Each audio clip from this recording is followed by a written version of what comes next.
Eh oui, alors ce soir c'est bon spectacle, à quelle heure? Mais c'est à quelle heure d'ailleurs? Alors ce soir je suis très content d'être avec vous. Hein. Puis en même temps, si je suis pas content, j'ai qu'à le dire, et puis j'ai qu'à me casser tout de suite, comme ça on n'en parle plus.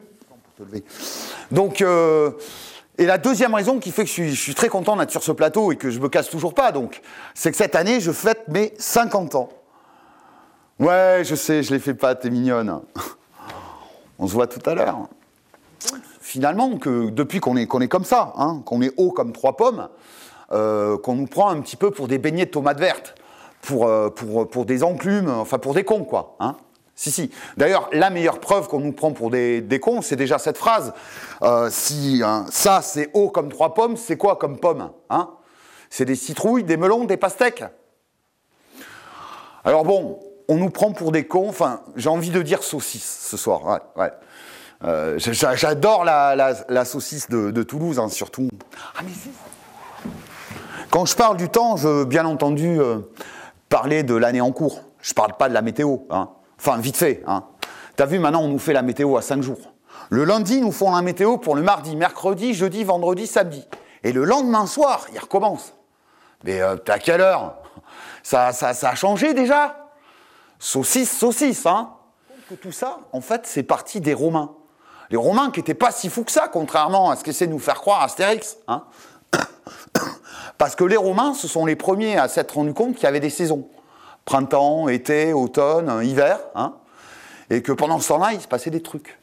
Genre au printemps, ça bourgeonne, l'été, il fait plus chaud, l'hiver, il fait plus froid. Hein. On dit même parfois que l'été, les jours rallongent.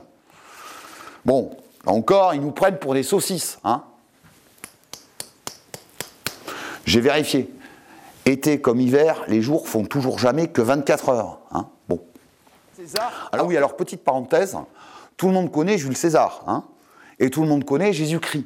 Bon, attention à pas les confondre, hein, parce que bien qu'ils aient tous les deux porté les mêmes initiales, et qu'ils aient tous les deux porté une couronne, de laurier pour Jules et d'épines pour Jésus, c'est qui le plus fort? Qui sait c'est qui le plus fort? Oui, c'est mon côté Ribéry.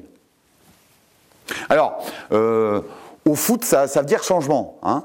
Dans le spectacle, ça veut dire on y reviendra. Hein. Donc, qui sait c'est qui le plus fort? Le plus fort, c'est Jésus. Hein. Parce que Jésus, c'est le seul mec qui est tellement balèze, il sert de datation avant sa naissance. Ben, je vous signale que quand Jules César adopte le calendrier romain, il ne sait pas qui va naître, hein, Jésus. Il n'est pas au courant. Hein.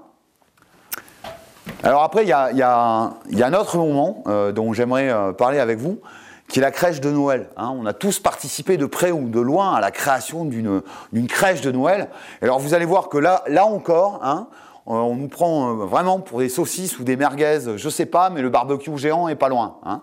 Et puis alors, le petit Jésus, tu vois, il est là, il est dans la paille, et puis alors il est encadré par un bœuf et un âne.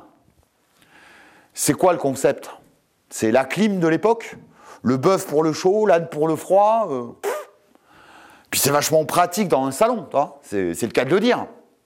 Et alors au pied de l'enfant Jésus, qu'est-ce qu'on a? On a la Vierge Marie. Hein, mais elle ne le voit pas, elle s'en fout, elle est vierge. Et puis alors maintenant, je vais vous parler d'une autre légende, hein, le Père Noël. Qu'est-ce que c'est que ce truc encore? Ça sort d'où ça, le Père Noël, hein? Il arrive quand le Père Noël? Le 25 décembre. Avec comme Jésus, dis donc. C'est pratique, hein. Du coup, tu as 2 légendes pour le prélude dans le salon le même jour. C'est quoi le concept? C'est le Père Noël pour les petits, Jésus pour les grands. Du coup, je réitère la question et je dis à ma mère, maman, qu'est-ce que c'est que cette boîte? Elle ne me répond pas. Alors bon, j'y vais, je prends la boîte, j'ouvre, et là, qu'est-ce que je vois, hein?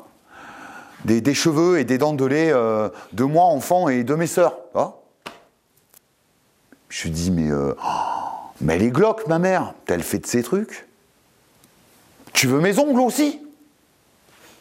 Mais à quelle heure? La petite souris.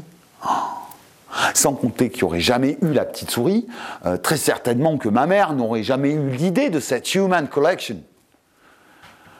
Quelques années plus tard, quand j'ai compris le véritable sens de tous les feux d'artifice, de tous les 14 juillet, de toutes ces fêtes nationales, j'ai vrillé. Hein. Ça a été Hiroshima, mon amour, dans ma tête. Hein. Je suis resté collé quelques heures. Hein. Oh, c'est maintenant, il faut que j'y aille.